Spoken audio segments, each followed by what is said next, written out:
about the farmers, in your agricultural world, if they're doing okay? I've kind of lost touch in that area. I think as time goes on, so it's kind of interesting because a lot of farmers, like, they're getting into precision agriculture or smart agriculture. Oh, good. Where they use more machinery and it's more automated and all these kind of things. And like I even kind of knew about someone at the University of Arizona working on like applying pesticides, more automated, like using computers, Okay. like cameras and stuff to know or apply the pesticide and stuff. So, but yeah, they're using more smart tools, smart farming, AI-based farming, kind of Very that's good. coming up. So there's a lot of those. I guess that helps conserve water. The problem with climate change is not really about fossil fuels as it is about being able to cycle carbon efficiently. Well, you mentioned a very important word, pesticides, right? Pesticides, yeah. And the farmers. And, before we talk about pesticides, I wanted to say that, because we're going to talk about this, but it's a subject that a lot of people don't think about when they think about the pollution and the contribution to global warming that's man-made. What we put up, the CO2 we put up in the atmosphere, or the greenhouse gases, anywhere, depending on which statistics you look at, it's anywhere from like 4% to 8 or 9% man-made CO2 in the atmosphere. And people, that's not that much, but that the Earth produces more.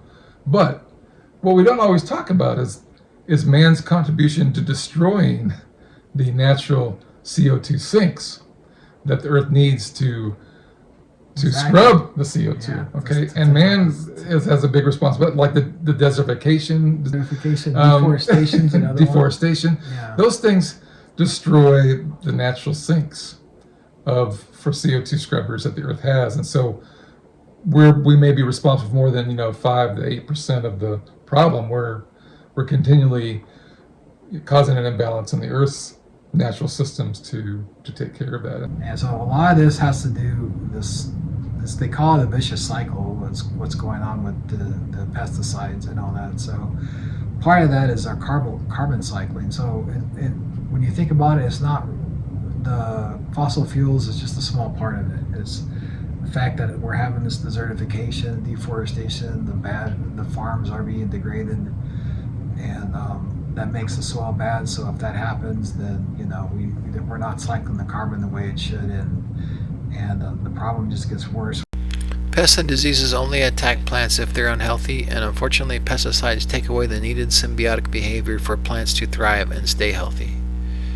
It's disrupting the food web cycles, whatever they may be, whether plants, animals, marine, land. It disrupts you're affecting the life populations of those organisms. And that's the weird thing about pests, is that they usually just go after the plants, the ones that are unhealthy, instead of the ones that are healthy. The best way to fight off pests and stuff is not really to use pesticides, it's to use like regenerative farming methods to make sure that your soil is healthy and that your plants are healthy. So you're saying that a healthy plant isn't going to have too many problems with pests then, if it's healthy? Yeah, if it's healthy, it shouldn't have as many problems with pests or diseases. Pesticides have been harming the necessary food webs by attacking organisms mostly responsible for the nitrogen and carbon cycles, as well as other important fungi. So like underground, the plants have to have a certain symbiosis with the microbial life underground that they depend on them to bring them nutrients and other chemicals and things that they need to grow with. And so when the plants aren't doing so good, those beneficial ones can turn into bad ones, like parasites and bacteria that cause disease for the plant. So that can happen reverse if the plants aren't healthy. So in a sense, it's not being an effective CO2 sink at that point. Yeah, and that's the thing with these pesticides.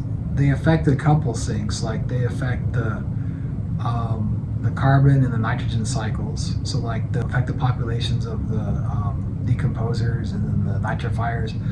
But then they also affect this type of class of fungi called mycorrhizal, which are probably the most important ones for the plants, like for the symbiotic relationship that they get, the things that they need. and that actually brings in a lot of carbon dioxide. They're like a big sink. I think it's a really huge amount. So not only when you're using pesticides, those are the most vulnerable population, I think, as far as like the pesticides go. But when those go, you're getting rid of your carbon dioxide, a big carbon dioxide sink.